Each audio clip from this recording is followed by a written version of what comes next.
حمد و ثنا اللہ احکم الحاکمین کے لیے، درود و سلام سید الانبیاء جناب محمد رسول اللہ صلی اللہ علیہ وسلم کی ذات گرامی پر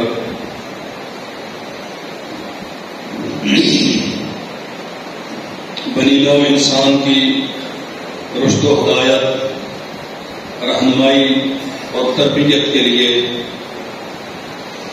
اللہ جلال والاکرام نے نصاب تربیت، قانون اور ضابطہ، صراط مستقیم، شریعت آسمان سے نازل کی ہے۔ کسی بھی عقل و دانش کا حامل، صاحب فکر و نظر، کتنا ہی عظمت والا، پڑھا لکھا، دانا اور صاحب بصیرت کیوں نہ ہو، قانون، شریعت اور اسلام صرف وہ ہے جو آسمان سے آیا ہے۔ کسی انسان کی اور امتی کی بات کو، دنیا دار کی بات کو قانون اور اسلام نہیں کہا جا سکتا ہے۔ آسمان سے نازل ہونے والی شریعت کی توضیح و تشریح کے لیے اللہ جلال والاکرام نے انبیاء اور رسل علیہ السلام مبعوث فرمائے۔ جناب سیدنا محمد رسول اللہ صلی اللہ علیہ وسلم سلسلہ نبوت کا تکمیلہ ہیں۔ آپ اس سلسلے کی آخری کڑی ہیں، اس عصر نبوت کی آخری عید ہیں۔ رسول کریم صلی اللہ علیہ وسلم عالمگیر نبوت لے کے آئے، ساری انسانیت تک اللہ جلال والاکرام کا پیغام پہنچانے کی ذمہ داری اور منصب لے کے آئے، اور قیامت کی دیواروں تک آنے والی انسانیت کے لیے نبوت بھی نبی رحمت صلی اللہ علیہ وسلم کی چلے گی، شریعت بھی رسول کریم صلی اللہ علیہ وسلم کی چلے گی۔ آپ کے بعد نہ کوئی نبی ہے، نہ کوئی رسول ہے، نہ کوئی نیا دین ہے، نہ کوئی نیا قانون ہے۔ جو انسان محمد رسول اللہ صلی اللہ علیہ وسلم کے اعلان نبوت کے بعد کوئی نیا ضابطہ، نیا قانون بناتا ہے، اسے دین قرار دیتا ہے، گویا وہ اللہ جلال والاکرام کے اس دین کی تکمیل پہ اعتماد نہیں رکھتا، عقیدہ نہیں رکھتا، وہ شک و شبہ کا شکار ہے، وہ تشکیک میں مبتلا ہے، اور وہ گویا یہ سمجھتا ہے کہ محمد رسول اللہ صلی اللہ علیہ وسلم کی ختم نبوت میرے لیے کافی ہے۔ یہ مسئلہ بہت اچھی طرح سمجھ لیں۔ رسول کریم صلی اللہ علیہ وسلم کے خصائص میں سے ایک بہت بڑا خاصہ آپ کا یہ ہے کہ اللہ جلال والاکرام نے آپ کو عالمگیر نبوت دی۔ آپ سے پہلے کوئی نبی عالمگیر نبوت لے کے نہیں آیا، کوئی رسول عالمگیر رسالت لے کے نہیں آیا، کوئی خاص قبیلے کے لیے، کوئی خاص وقت کے لیے، کوئی اپنی خاص قوم کے لیے، ایک محدود علاقے کے نبی اور رسول بن کے آئے۔ یہ خاصہ، یہ امتیاز، یہ فضیلت، یہ عزت و شرف اللہ جلال والاکرام نے ابن عبداللہ جناب محمد رسول اللہ صلی اللہ علیہ وسلم کو عطا کیا ہے۔ کوئی کالا، کوئی گورا، کوئی عجمی، کوئی عربی، روئے زمین پہ جو معلوم دنیا ہے، جو نامعلوم دنیا ہے، ہر جن کے لیے، ہر انسان کے لیے نبوت اور قانون صرف محمد رسول اللہ صلی اللہ علیہ وسلم کا چلے گا۔ نبی کریم صلی اللہ علیہ وسلم نے فرمایا لا يسمع بی من هذه الامة یہودی ولا نصرانی، کوئی میرے آنے کے بعد روئے زمین کا کوئی یہودی، کوئی عیسائی، کوئی پہلے دنوں کو ماننے والا، کوئی بعد میں بنیاد دین گھڑ کے اس کی پیروکار ہونے کا دعویٰ رکھنے والا، کوئی فرد، کوئی انسان ایسا نہیں ہے جس تک میرا دین پہنچ جائے وہ مجھ پہ ایمان نہ لائے الا کان من اصحاب النار۔ اگر اس نے ایسا کیا کہ رسول اللہ صلی اللہ علیہ وسلم کا پیغام نبوت پہنچ گیا، آپ کی شریعت، آپ کا دین اس تک پہنچ گیا، اپنے دین کو چھوڑ کے اس نے آپ کا کلمہ نہ پڑھا، اپنے آپ کو رسول اللہ کے دین کے مطیع نہ کیا، سارے نظریات و ادیان کو چھوڑ کے آخری دین، آخری نبی کی شریعت کے سامنے اپنے آپ کو سرنڈر نہ کیا، الا کان من اصحاب النار۔ اس کے اعمال کتنے اچھے ہیں، اس کا کردار کتنا شاندار ہے، اس کا رویہ دنیا والوں کے لیے کتنا نفع بخش ہے، الا کان من اصحاب النار۔ یہ سب سے بڑا جرم ہے کہ محمد رسول اللہ کی ختم نبوت کا اقرار نہیں کیا، وہ جہنم میں جائے۔ نبی کریم صلی اللہ علیہ وسلم کو اللہ جلال والاکرام نے بہت سارے خصوصیات امتیازات عطا کیے. میں انشاءاللہ آج کے خطبے میں ختم نبوت کے عنوان پہ چند باتیں آپ کی خدمت میں عرض کروں گا. لیکن یہ بات یاد رکھنی چاہیے ختم نبوت کا معنی کیا ہے. نعرے لگائے ختم نبوت کے, جھنڈے لگائے ختم نبوت کے, لیکن اپنے نظریات کی پیروی کریں. ختم نبوت رسول اللہ کی ہے, دین میرے ابا کا ہے. ختم نبوت محمد رسول اللہ کی ہے, نماز میں اپنے امام کی مرضی سے پڑھتا ہوں. ختم نبوت محمد رسول اللہ کی ہے, کلمہ ان کا پڑا ہے. لیکن شادی بیاہ کے رسم و رواج, سیاست کا چلن, معاش کے طریقے, دنیا کمانے کے اسلوب اور میرے قلم سے صادر ہونے والے فتوے اور فیصلے یا کوئی جسٹس ہے اس کا نظام عدل, وہ سارا دنیا کا دیا ہوا. جو رسول اللہ کے دیے ہوئے دین پہ اعتماد رکھتا ہے اس کا معنی کیا ہے. ختم نبوت کے عقیدے کی دیوان اور تقاضا کیا ہے. تیرا ابا ہو, تیرا خاندان ہو, تیرے مملکت کا بڑا ہو, کوئی حکمران ہو, لا طاعت لمخلوق فی معصیت الخالق. جس کا فیصلہ, جس کا قانون, جس کا طرز عمل, جس کا فتویٰ, جس کا چال چلن, جس کے رسم و رواج رسول اللہ کے دین کے خلاف ہیں, انہیں اٹھا کے دیوار پہ مارا جائے گا. ختم نبوت کا معنی یہ ہے کسی کی کوئی حیثیت نہیں ہے. محمد رسول اللہ صلی اللہ علیہ وسلم کا دین سب سے اہم. یہ والی جو نظریہ اور عقیدہ ہمارے یہاں آئے ہیں ختم نبوت کا, جلسے بھی کریں گے, نعرے بھی لگائیں گے, کانفرنسیں بھی ہوں گی, لیکن وہی جو ختم نبوت کے نعرے لگانے والے دکان پہ بیٹھیں گے تو کاروبار میں رسول اللہ کا دین معیار نہیں رکھتا. وہ اپنے گھر میں جائیں گے, کمی خوشی میں رسول اللہ کی حدیث کی کوئی حیثیت باقی نہیں رہتی.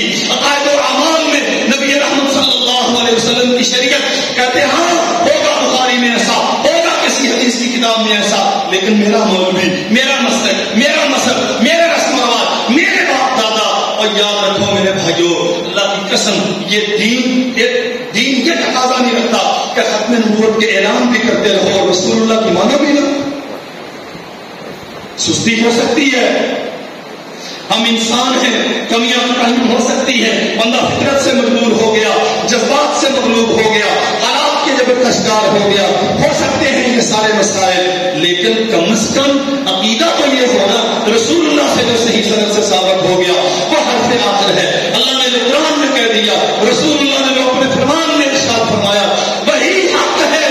فماذا بعد الحق الا الضلال. آسمان سے اللہ نے حق اتارا ہے, اس کے علاوہ جو آسمان سے اتارا گیا اس کے علاوہ جو کچھ ہے اسے اس میزان پہ تولا جائے گا. اگر اس کے مطابق ہے تو حق ہے, اگر اس کے مطابق نہیں تو ضلال گمراہ. اللہ اکبر. صلح حدیبیہ جب ہو رہی تھی, ایک معاہدہ, تحریری معاہدہ, ریٹن ایگریمنٹ نبی کریم صلی اللہ علیہ وسلم اور مشرکین مکہ کے سفیر سہیل بن عمر کے درمیان لکھا گیا باقاعدہ. جناب علی المرتضیٰ رضی اللہ عنہ کاتب ہیں نبی کریم صلی اللہ علیہ وسلم کی طرف سے, اور لکھا من محمد رسول اللہ, یہ محمد رسول اللہ کی طرف سے. اس نے اعتراض کیا, سہیل بن عمر نے اعتراض کیا. اس نے کہا ہم آپ کو اگر رسول مانتے ہوتے تو جھگڑا کس بات کا تھا. ہمارا تو قضیہ یہ ہے کہ ہم آپ کو رسول نہیں مانتے, رسول نہیں مانتے اس لیے آپ کی باتیں نہیں مانتے. اگر رسول مانتے ہوتے تو آپ کی بات کو تسلیم نہ کرتے. کیا مانا اس کا؟ مکہ کا مشرک بھی سمجھتا تھا جسے رسول مانا جاتا ہے اس کی پیروی کی جاتی ہے. یہ عجب تحفہ تماشا ہمارے معاشرے میں ہے. ہم رسول بھی مانتے ہیں, کلمہ بھی پڑھتے ہیں, ختم نبوت کے نعرے بھی لگاتے ہیں اور دین اپنا اٹھائے پھرتے ہیں. یہ دستور دنیا میں کہیں نہیں دیکھا گیا. وما ارسلناک الا کافۃ للناس بشیرا ونذیرا. ہم نے آپ کو ساری انسانیت کے لیے بشیر و نذیر بنا کے بھیجا. جن کے فتاوے کو, جن کے نظریات کو, جن کی فکر و رائے کو, جن کے ایجاد کردہ طریقوں کو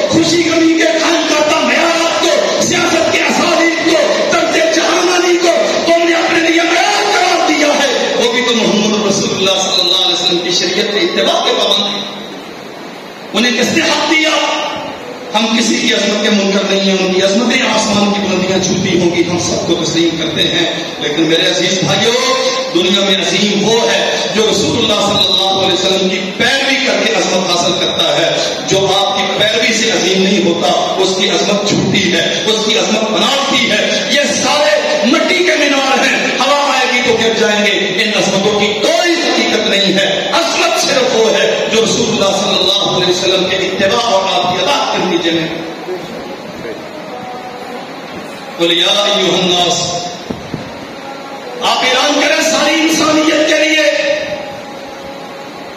مذاہب اربعہ کے بانی، اس امت کے مجتہد فقہا، بڑے بڑے ائمہ، مسائل بنانے والے، نظریات گھڑ کر کے دنیا کو اپنے پیچھے لگانے والے، یہ گدی نشین پیر فقیر مولوی مفتی سب کو بتاؤ، انی رسول اللہ الیکم جمیعا.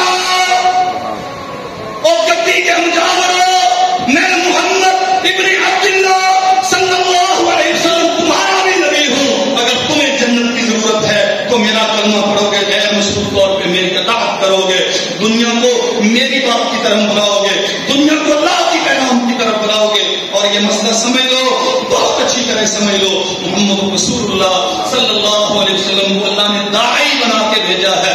وَدَاعِيًا إِلَى اللَّهِ وَدَاعِيًا إِلَى اللَّهِ.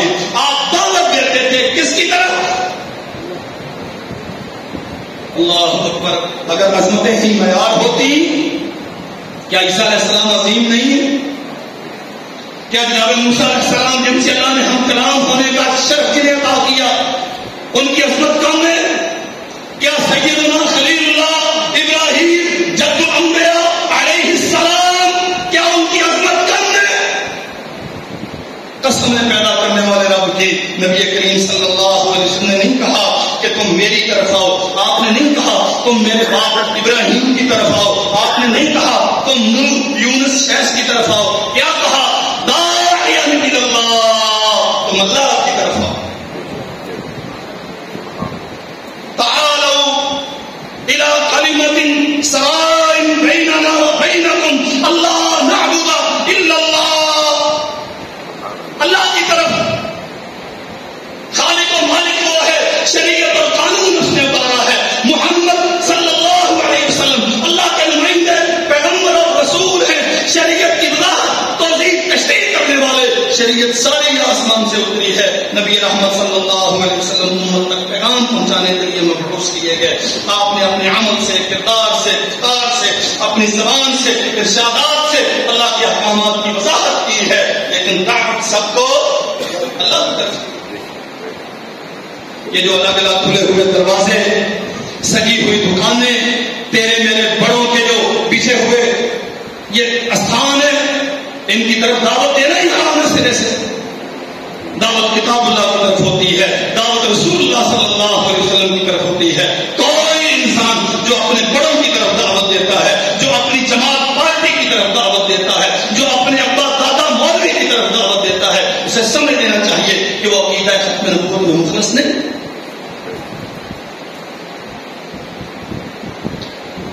یا ایھا الذین آمنوا ان تنازعتم فی شیء فردوہ الی اللہ ورسولہ.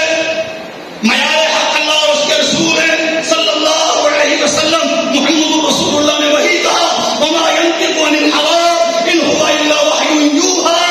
آپ نے اپنی زبان سے نطق نہیں فرمایا ایک لفظ بھی شریعت کے نسخے میں. رسول رحمت صلی اللہ علیہ وسلم نے نہیں کہا، آپ نے صرف وہ ارشاد فرمایا اللہ نے آسمان سے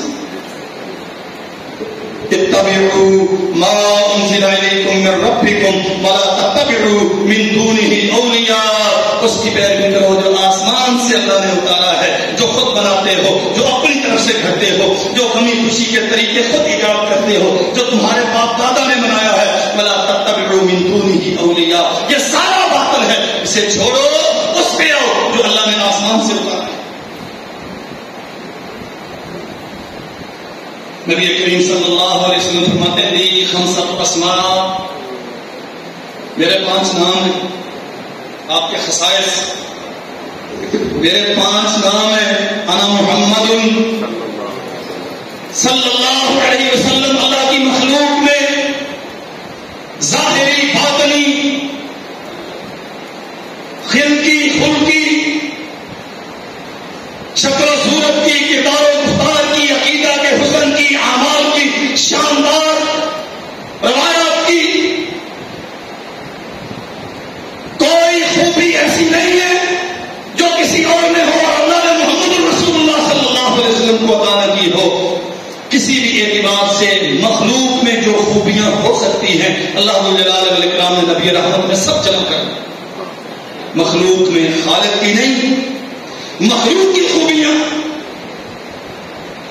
اس لیے سب سے زیادہ تعریف آپ کی جاتی ہے. وَأَنَا أَحْمَدُ اللہ جلال والاکرام کی سب سے زیادہ تعریف میں کرتا ہوں. اللہ کے نبی فرماتے ہیں میرا نام احمد ہے. احمد یا تو محمد کے معنی میں استعمال ہوتا ہے یا حامد کے معنی میں استعمال ہوتا ہے. سب سے زیادہ تعریفیں کرنے والا گویا مخلوق میں سب سے زیادہ محاسن اور خوبیاں اللہ نے آپ میں جمع کی اور اللہ جلال والاکرام کی شکر اور حمد و ثنا کی توفیق بھی سب سے زیادہ آپ کو دی گئی.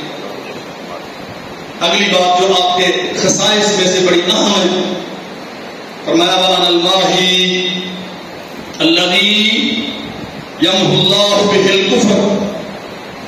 میں ماحی ہوں. ماحی جس کے ساتھ اللہ کفر مٹائے گا. کیا معنی ہے اس کا؟ رسول اللہ صلی اللہ علیہ وسلم دنیا میں کس لیے تشریف لائے؟ اللہ کی حمد و ثنا بیان کریں اور اللہ کی زمین سے کفر مٹائیں. یہ محمد رسول اللہ صلی اللہ علیہ وسلم کے خصائص میں سے ایک خاصہ ہے اور اللہ کے نبی نے اپنے اسماء میں سے ایک نام حالانکہ نام اور بھی موجود ہے فرمایا وَأَنَا الْمَاحِي میں مٹانے والا ہوں. الَّذِي يَمْحُو اللَّهُ بِهِ الْكُفْرَ اللہ مجھے استعمال کرے گا. اللہ جلال والاکرام میرے ذریعے سے دنیا سے کفر و شرک کی یہ بلند و بلند عمارتیں یہ منہدم کرے گا.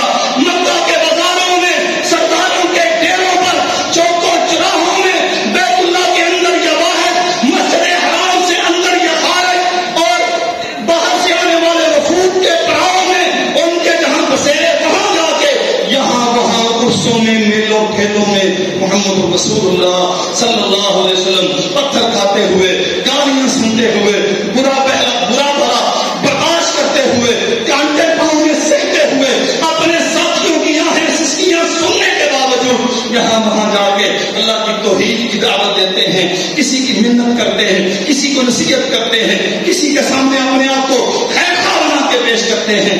الذی یمحو اللہ بہ الکفر اس امت کو سبق ہے. تمہارے رسول کا خاصہ یہ تھا کہ دنیا سے کفر مٹے.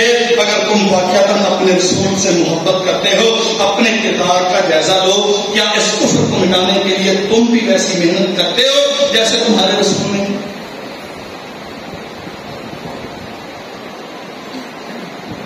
آج کہ جب پورا ملک روڈوں پہ ہے آمد رسول کے جشن بپا ہے جلوس جلسے ہو رہے ہیں میلاد کے نعرے لگ رہے ہیں نبی رحمت صلی اللہ علیہ وسلم کی آمد کے مقاصد میں سے بعثت کے مقاصد میں سے ایک اہم ترین بنیادی ترین مقصد الذی یمحو اللہ بہ الکفر او بہ الکفر اللہ میرے ساتھ کفر مٹائے گا. رسول اللہ کفر مٹانے کے لیے آئے. آج جیسا ہو اپنے کردار و عمل کا میں نے آج تک کی اپنی زندگی میں 40 سال 50 60 60 سال شعور کی زندگی عقل و فہم کی زندگی بصیرت اور بصارت کی زندگی میں نے اتنے کافروں کو مسلمان بنانے کی کوشش کی. کافروں کی تہذیبوں سے اتنا اعراض کرتا غیر مسلم طور طریقے سے اپنے آپ کو اتنا بچایا. اللہ کے دین کو اللہ کی زمین پہ قائم کرنے کے لیے کتنی مشکل کی.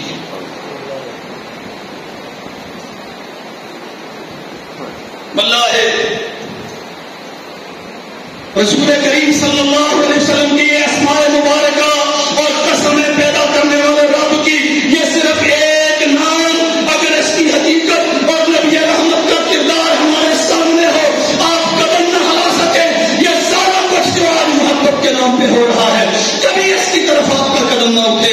اللہ کے نبی یہاں وہاں جا کے وہ اونٹ کی گندگی سر پہ ڈالی گئی، پھر بھی توحید کی دعوت دیتے ہیں، گلے میں کپڑا ڈال کے بے ہوش کر کے گرایا گیا، قتل کے منصوبے بنے، جنگوں میں گھسیٹا گیا، آپ کے غلاموں کو سنگریزوں پر، دہتے ہوئے انگاروں پر، تپتے ہوئے پتھروں پر گھسیٹا گیا، گلے میں رسیاں ڈال کے مدینہ کے بازاروں میں رسوا کرنے کی کوشش کی گئی، لیکن قسم رب کی ایک دن کے لیے محمد رسول اللہ صلی اللہ علیہ وسلم نے کفر کے ساتھ، امور کفر کے ساتھ، کافر تہذیبوں کے ساتھ، ان کے طور طریقوں کے ساتھ کمپرومائز نہیں کیا۔ مسلمانوں،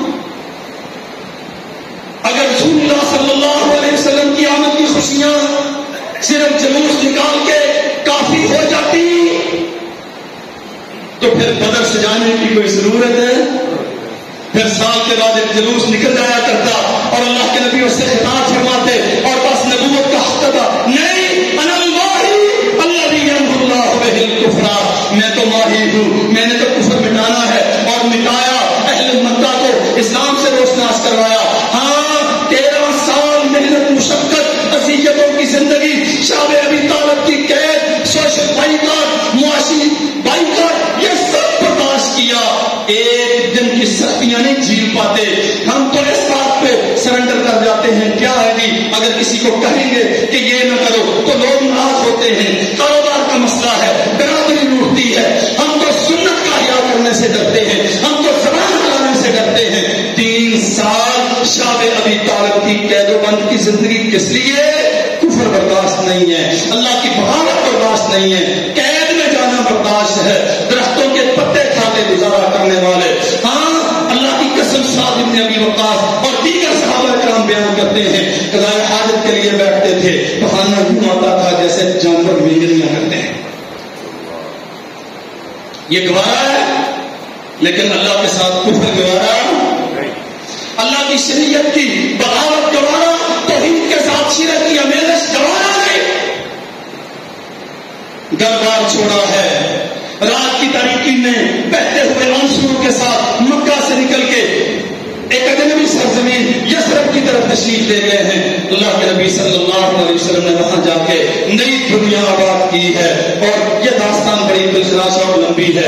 8 سال کے بعد فاتحانہ شان کے ساتھ مکہ میں داخل ہوئے ہیں۔ الذی یمحو اللہ بہ الکفر، بدر میں مارا ہے، احد میں مقابلہ کیا ہے، خندق بھی ہوئی ہے، خیبر بھی ہوا ہے، چھوٹے بڑے سرائے بھی ہوئے ہیں، ادھر ادھر لشکر بھی روانہ کیے ہیں، معاشی نقصان بھی کیا ہے، عسکری اعتبار سے کافروں نے اپنی دھاک بٹھائی ہے، اسلام کو قبائل میں، بستیوں میں، علاقوں میں، دروں میں، وادیوں میں، ہر جگہ پر اللہ کی توحید کا پیغام پہنچایا ہے، کافروں کو اسلام کی طرف مائل کیا ہے، اپنے کردار سے، سچی دعوت سے، چھٹی جوان سے اللہ کا پیغام دیا ہے، کفر کی عمارتیں ختم کی ہیں۔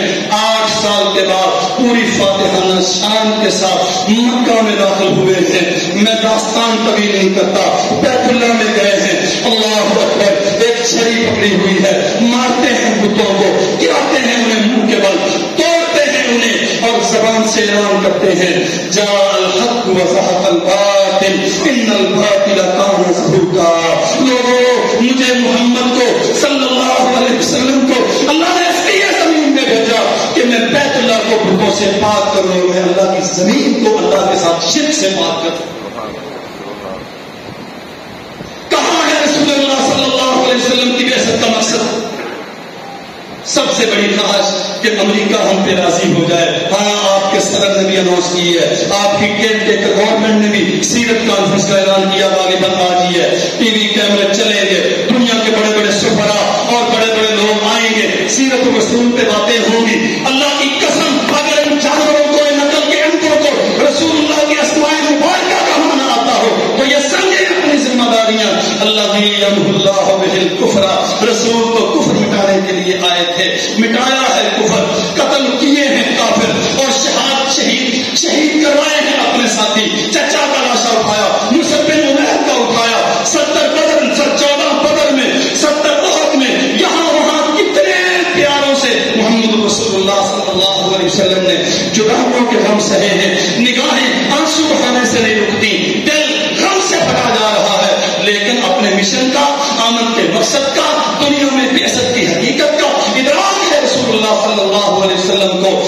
360 اللہ کے مقابلے میں جنہیں پوجا جاتا ہے سب کو گرایا، منہ کے بل گرایا، سب کو توڑا، رسوا کیا اور اعلان کیا دنیا میں جاء الحق وزهق الباطل ان الباطل كان زهوقا۔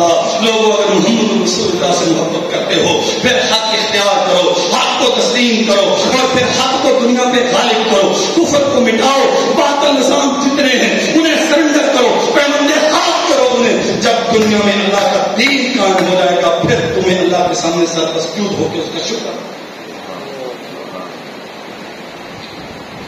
اس نبی کے ماننے والے 2-4 دن بازار سج گئے، جھنڈیاں لگ گئی، جلوس نکل گئے، وہ باب اللہ ختم ہو گیا۔ بھائی نماز کتنی پڑھی ہے؟ کہتا جلوس نکالا ہے۔ آج درود کتنا پڑھا؟ کہتا میلاد کے جلوس میں تھا۔ آج قرآن مجید کتنا پڑھا؟ لیکن مجھے اس کا نہیں پتا، میں رسول اللہ کی آمد کی خوشی میں جلوس نکالتا تھا۔ رسول اللہ صلی اللہ علیہ وسلم اپنی بعثت کا مقصد واضح کرتے ہیں، الذی یمحو اللہ بہ الکفر۔ او عمر بن عاص کہاں ہے؟ مکہ فتح کیا محمد رسول اللہ صلی اللہ علیہ وسلم نے، آؤ یہاں حکومت تشکیل دیتے ہیں۔ بھئی تو گورنر ہے، تو اس کا مشیر ہے، تو سیکرٹری ہے، تو فلاں ہے، تو وزیر خزانہ ہے، کچھ نہیں۔ کیا سکھایا دنیا کو؟ اللہ اکبر۔ عمر بن عاص جی حضرت میں حاضر ہوں، دور جاہلیت میں اہل مکہ کے سرداروں میں سے ایک بڑا سردار، داناؤں میں سے ایک عظیم الشان دانا، دنیا کے نظاموں، مزاجوں اور دربار شاہی کے آداب سے واقفیت رکھنے والے عمر بن عاص رضی اللہ عنہ۔ فرمایا عمر جانتے ہو مقام رفات پر سوا نامی بت موجود ہے؟ جی اللہ کے نبی معلوم ہے، بنو حذیل نے اپنی آبادی میں، اپنی بستی میں وہ ایک جھوٹا خدا بنا رکھا ہے جس کی وہ پرستش کرتے ہیں۔ میں محمد اللہ کا نبی کفر مٹانے کے لیے جسے بھیجا گیا ہے، میں نے بیت اللہ کو بتوں سے پاک کر دیا ہے، لیکن روحات پہ بنا ہوا یہ سوا نامی بت یہ باقی رہے اور رسول بھی دنیا میں باقی رہے تو یہ گوارا نہیں۔ کتنے بت سجے ہوئے ہیں، میرے دل کے اندر خواہشات نفس کا بت ہے، میں اس کی پرستش کرتا ہوں۔ کہتا نہیں ہوگی مولوی صاحب آپ کی بات ٹھیک ہوگی، لیکن میرا مزاج یہ ہے، گویا تیرا مزاج تیرے لیے بت بن گیا جس کی تو پرستش کرتا ہے۔ وہ کہتا ٹھیک ہے مسئلہ آپ نے بیان کیا ہے، حدیث ایسے ہی ہوگی، لیکن میری عادت یوں ہے۔ بھائی تیری عادت تیرا معبود ہو گیا؟ کہتا بازار کا چلن یہ ہے، سیاست کا اسلوب یہ ہے، خاندان کے رسم و رواج یہ ہے، ہمارے بڑے کرتے تھے ہم بھی کرتے ہیں۔ اللہ کے نبی صلی اللہ علیہ وسلم نے بیت اللہ میں بلال کو چڑھایا، جا بلال تجھے یہ مارا کرتے تھے نا، تجھے رسوا کیا کرتے تھے نا، یہ تجھے پتھروں پہ گھسیٹا کرتے تھے، انگاروں پہ لٹایا کرتے تھے، آج بیت اللہ کی چھت پہ کھڑے ہو کے اعلان کر وہ جس کا میں بندہ ہوں اس سے بڑا وہی نہیں۔ اور سرداروں، چودھریوں، مجھے گھسیٹنے والوں، مجھے مارنے والوں، مجھ پہ ظلم و ستم کرنے والوں، تم سارے چھوٹے ہو، تمہارے نظریات باطل ہیں، تمہارے عقیدے جھوٹے ہیں، تمہارے خدا حقیر ہیں۔ جس کی پرستش میں کرتا تھا اللہ اکبر وہ بڑا ہے سب سے۔ رسول اللہ صلی اللہ علیہ وسلم اس لیے ہے دنیا میں۔ اللہ اکبر۔ عمر آپ جائیں روحات پہ سجا ہوا سوڑا اسے مار کے آؤ۔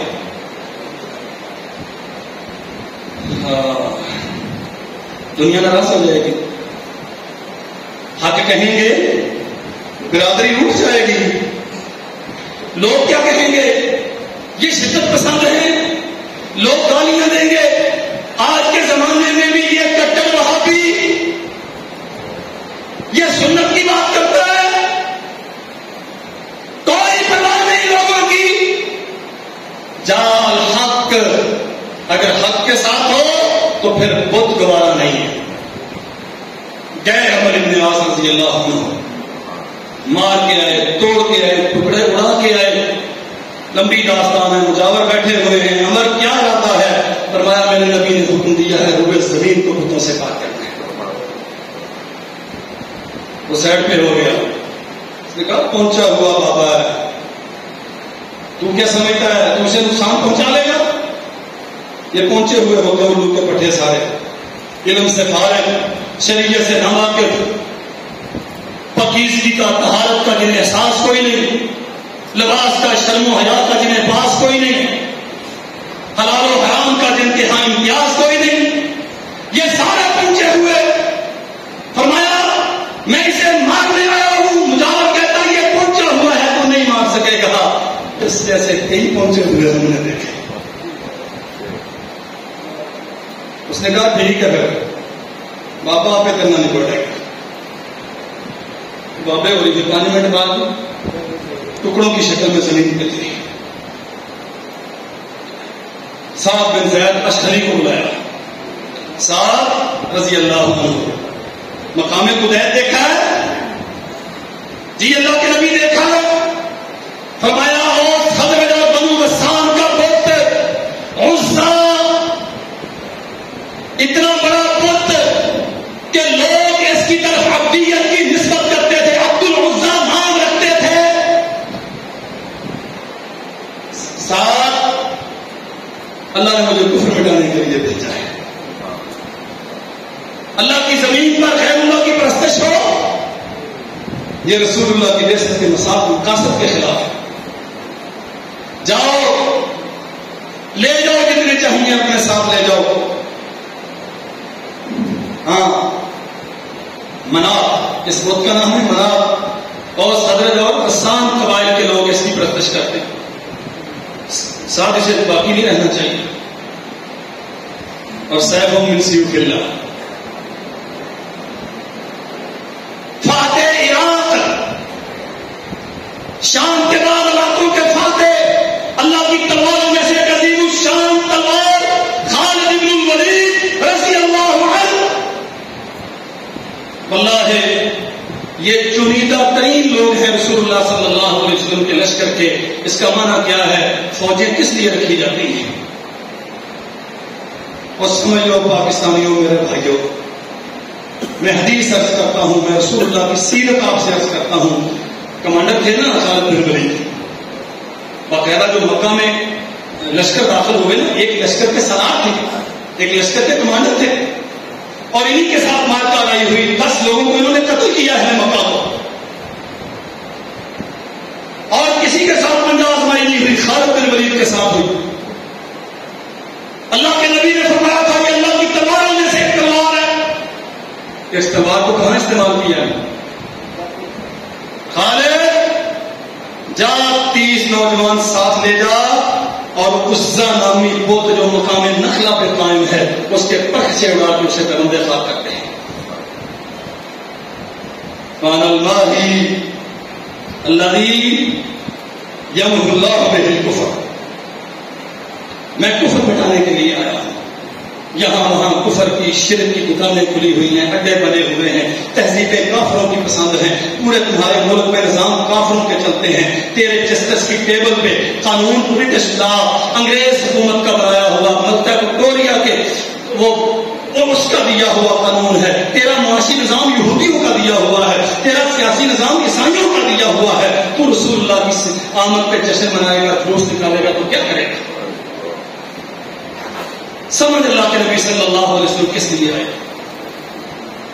اللہ کے نبی دنیا کو توحید کی دعوت دینے آئے، اپنی نبوت اور رسالت کا پیغام رکھا سامنے، تاکہ ایک اللہ کے سامنے زمین نیاز جھکے. یہ سال اس نے پیدا کیا ہے، یہ کسی اور کے سامنے جھکنا نہیں چاہیے. اللہ اکبر. وان الحاشر، میں وہ ہوں الذی یحشر الناس علی قدمین، جس کے بعد کوئی نبی نہیں آئے گا، صرف قیامت آئے گا. الحاشر، حشر تباہ کرنے والا. نبی کریم صلی اللہ علیہ وسلم فرمایا کرتے تھے آنا والساعۃ کہاتین، میں اور قیامت یوں ہیں جیسے ایک انگلی کے بعد دوسری انگلی ہوتی ہے. مانا کیا ہے اس کا؟ کہ میرے بعد قیامت ہی آئے گی، کوئی نیا نبی. نبوت کا اعلان کرنا بھی حرام ہے، اور اعلان نبوت کے بغیر نیا دین بنانا بھی. سمجھ آئی؟ یہ دونوں کام چل رہے ہیں، نبوت کے اعلان بھی ہو رہے ہیں اور بغیر اعلان کے نئے دین بھی آ رہے ہیں مارکیٹ میں. اب تو سوشل میڈیا کا زمانہ ہے، نت نیا دین آتا ہے، نت نیا فلسفہ آتا ہے. نام رسول اللہ صلی اللہ علیہ وسلم کا، نظریات و دین اپنا. او بھائی یہ سارا کچھ تم نے کہاں سے لیا؟ کہتا رسول اللہ کی محبت میں کرتا ہوں. ارے جس کی محبت میں کرتے ہو اس سے پوچھو تو صحیح، انہوں نے اس کی اجازت دی ہے؟ کہتا نہیں، محبت میں سب جائز ہوتا ہے. والعیاذ باللہ، محبت میں صرف وہ جائز ہے جنہوں نے کیا ہے. محبت میں صرف وہ جائز ہے جو انہوں نے کیا.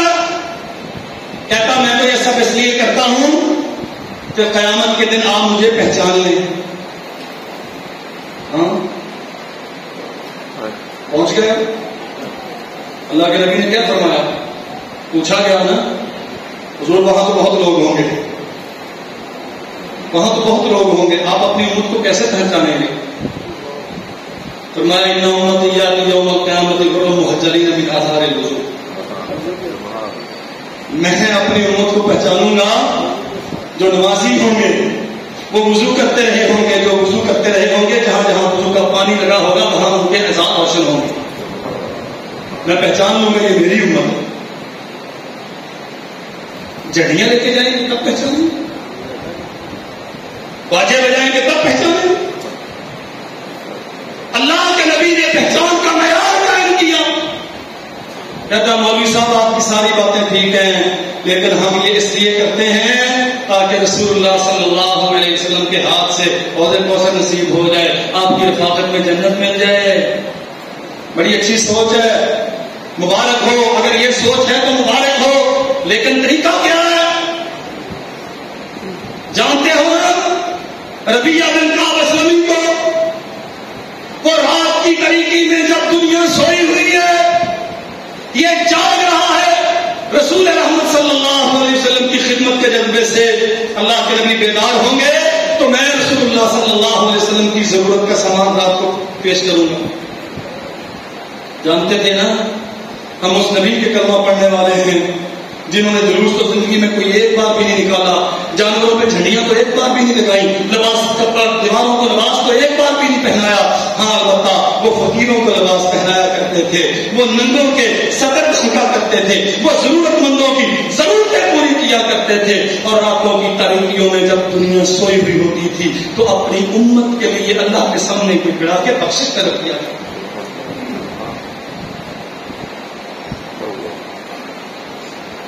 اللہ کے نبی بیدار ہوئے، ربیعہ آگے بڑھے، پانی، وضو کے لیے برتن، جو ضرورت تھی سرور کونین نیر اعظم سید الکونین صلی اللہ علیہ وسلم نے وضو فرمایا اور فرماتے ربیعہ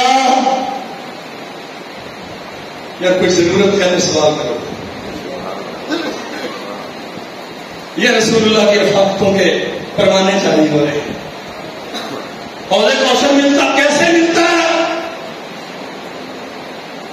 اللہ کے نبی انی اسألک مرافقتک فی الجنہ، دنیا میں آپ کے چہرے کی زیارت کرتا ہوں، جنت میں آپ کی رفاقت کا سوال کرتا ہوں. کچھ نہیں چاہیے، جلوس کے نتیجے میں پیسے کتنے ملیں گے، واہ واہ کتنی ہوگی، سیلفیاں کتنی چلے گی، مجھے اس سے غلط نہیں. اسألک مرافقتک فی الجنہ، جنت میں آپ کی رفاقت چاہتا ہوں. ربیعہ یہ تو مسئلہ ہی کوئی نہیں، 2-4 مہینے بچت کر کے ایک گاڑی پہ جھنڈے لگا کے شہر میں جلوس نکال لینا تو جنت میرے ساتھ. ہاں فاعلنی علی ذلک بکثرۃ السجود. ربیعہ اگر جنت میں میرے ساتھ جانا چاہتے ہو تو میری مدد کرو. فاعلنی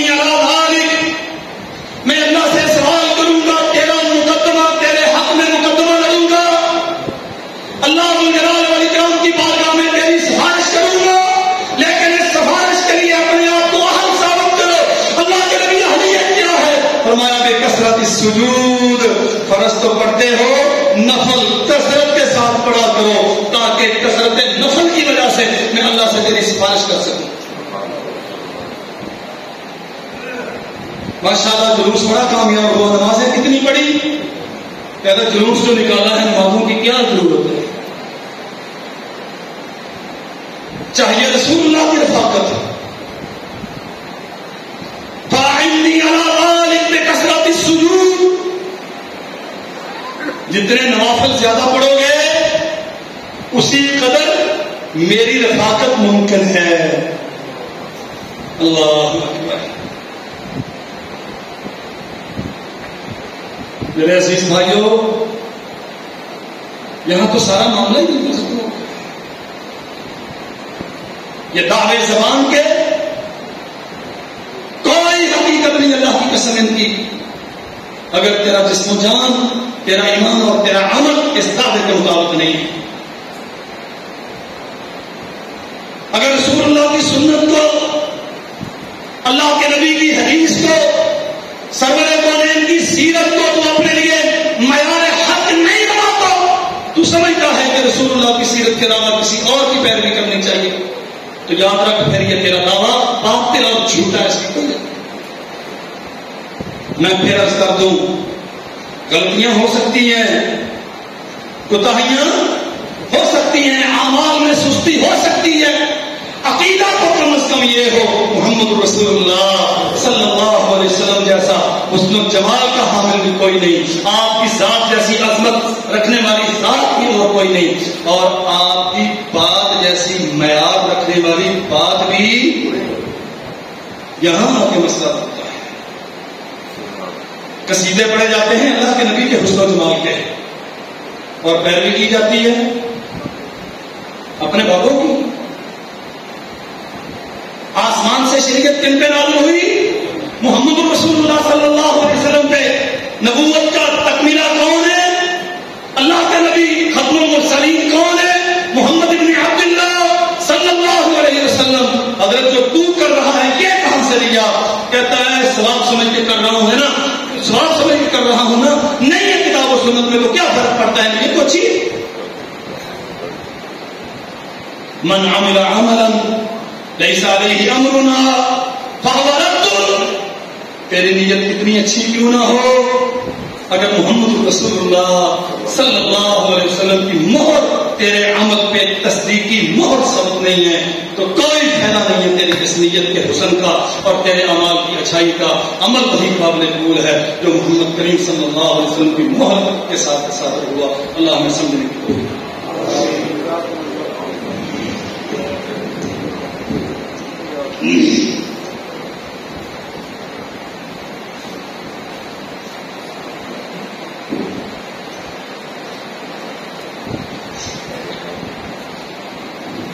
نبی کریم صلی اللہ علیہ وسلم کی زندگی میں کچھ لوگوں نے نبوت کا دعویٰ کیا اور بہت سارے بدبخت نبی رحمت صلی اللہ علیہ وسلم کی رحلت کے بعد منصہ شہود پہ آئے اور انہوں نے اپنی اپنی نظریات اور خیالات کو دین بنا کے دنیا کے سامنے پیش کیا. اللہ نے زندگی رکھی تو اگلے خطبے میں اس پہ انشاءاللہ تفصیل سے بات کریں گے، لیکن آج اتنا سمجھ لیں میرے بھائیوں، ختم نبوت کا بڑا مختصر سا سیدھا سامانہ جو رسول اللہ صلی اللہ علیہ وسلم کو خاتم النبیین سمجھتا ہے اس کے لیے ضروری ہے کہ آپ کی شریعت کو مکمل اور حرف آخر سمجھیں. جو چیزیں کتاب و سنت میں ثابت نہیں ہیں وہ قطعی طور پہ شریعت نہیں ہے، کہنے والا کوئی کیوں نہ. ہمارے ہاں یہ جو احترام کے لبادے میں شریعت سازی کی جاتی ہے. صحیح بخاری میں ایک واقعہ ہے، اللہ کے نبی کی عادت مبارکہ تھی فجر کے بعد لوگوں سے ان کے خواب سن کے ان کی تعبیریں بیان کرتے تھے. ایک بندے نے کہا حضور مجھے خواب آیا ہے، آپ اس کی تعبیر فرما دیں. اس نے اپنا خواب بیان کیا. جناب ابوبکر صدیق رضی اللہ عنہ انہوں نے عرض کی حضور اگر آپ اجازت دیں تو میں اس کے خواب کی تعبیر بیان کروں. یہ اصل میں استاد کی موجودگی میں علم سیکھنے کا ایک طریقہ ہے. استاد اپنی موجودگی میں کسی بچے کو مصلی پہ کھڑا کر دے, ممبر پہ کھڑا کر دے, وہ استاد کے لیے خطیب نہیں ہے, استاد کے لیے وہ صرف سبق سنا رہا ہے. ابو بکر نے اجازت طلب کی رضی اللہ عنہ, نبی علیہ السلام نے فرمایا ہم کرو. انہوں نے تعبیر بیان کی, اللہ کے نبی نے فرمایا اسب تبازا وقتا تبازا. ابو بکر کچھ حصے کی تعبیر تو ٹھیک کی ہے, کچھ حصے بھی ٹھیک ہے. میرا ایمان ہے انبیاء کے بعد روح زمین پہ سب سے فضیلت رکھنے والا, سب سے افضل اور سب سے بڑا علم رکھنے والے ابو بکر رضی اللہ عنہ, اور امت کا اجماع ہے اس کا. نبیوں کے بعد ابو بکر سے زیادہ بڑا عالم کوئی نہیں, ان سے بڑا افسر کوئی نہیں. لیکن وہی ان پہ اور جس پہ وہی نہیں آتی اس سے غلطی کا احتمال بہر صورت رہتا ہے. اسب تبازن وقتا تبازا. ابو بکر آدھے خواب کی طبیعت ٹھیک کی, آدھے کی کیا مانا ہے؟ ہر امتی کی بات کو کتاب و سنت میں پرکھا جائے. خط نبوت کا مانا ہے ہر امتی کی بات کو کتاب و سنت کے میزان میں تولا جائے گا.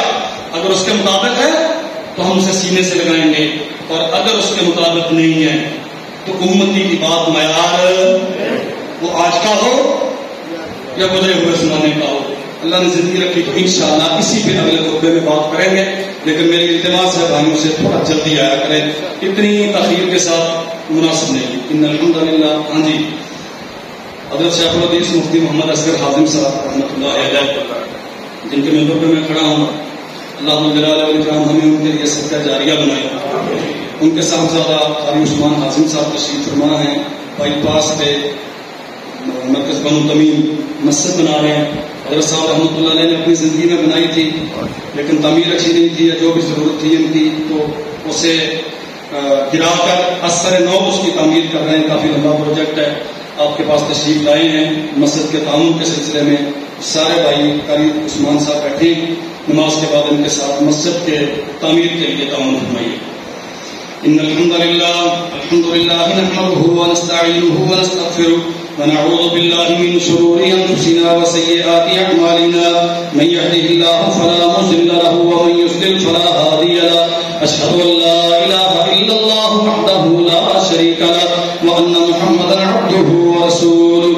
اللهم صل وسلم على عبدك ونبيك محمد وبارك وسلم عليه. سبحان ربك رب العزة عما يصفون وسلام على المرسلين والحمد لله رب العالمين.